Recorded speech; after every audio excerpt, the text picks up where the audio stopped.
Fun with knowledge. What is mind, how does it work, how to leverage it for my life.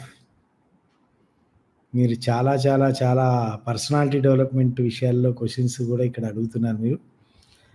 So నాకు తెలిసినంత వరకు, నాకు knowledge ఉన్నంత వరకు నేను చెప్తాను.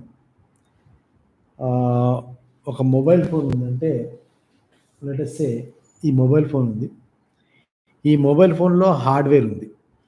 హార్డ్వేర్ అంటే దీని లోపల కొన్ని సర్క్యూట్స్ ఉంటాయి, కొన్ని వైరింగ్స్ అవి ఇవి హార్డ్వేర్ ఉంటుంది దీంట్లో, రైట్.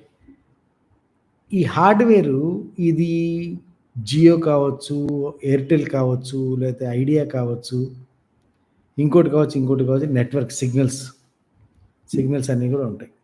అంటే నా చుట్టూ ఇప్పుడు ఆ Jio network, Airtel network signals అన్నీ నా చుట్టూ ఉన్నాయి. ఈ ఫోన్ చుట్టూ కూడా ఉన్నాయి. కానీ ఈ ఫోన్ చుట్టూ ఉన్నటువంటి ఆ సోకాల్డ్ సిగ్నల్స్ని క్యాచ్ చేయడానికి దీంట్లో ఉన్న హార్డ్వేర్ కంపాటబుల్గానే సపోర్టింగ్గానే ఉండాలి. సో కంపాటబుల్గానే సపోర్టింగ్గా ఆ హార్డ్వేర్ ఈ సాఫ్ట్వేర్ని ఆపరేట్ చేస్తుంది, లేదా సాఫ్ట్వేర్ ఈ హార్డ్వేర్ ద్వారా ఆపరేట్ అవుతుంది. సో అలా ఆ సాఫ్ట్వేర్ ఈ హార్డ్వేర్ ద్వారా ఆపరేట్ అవుతున్నప్పుడు దీన్ని మన లాంగ్వేజ్కి తీసుకొస్తే కనుక మీకున్నటువంటి మెదడు ఏదైతే మన తల ఓపెన్ చేస్తే లోపల కనిపించేటటువంటి మెదడు, గ్రే థింగ్ అంటారు.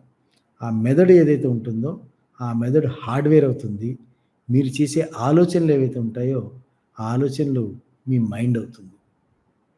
సో మైండ్ అనేది ఆలోచనల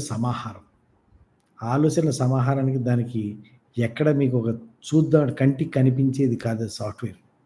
అంటే సిగ్నల్స్ ఏ విధంగా అయితే కంటికి కనిపించవు కానీ ఆపరేట్ చేస్తామో, అలా ఈ థాట్ అనేది, మైండ్ అనేది కూడా మన కంటికి కనిపించదు కానీ మన బ్రెయిన్ ద్వారా మనం ఆపరేట్ చేస్తాం.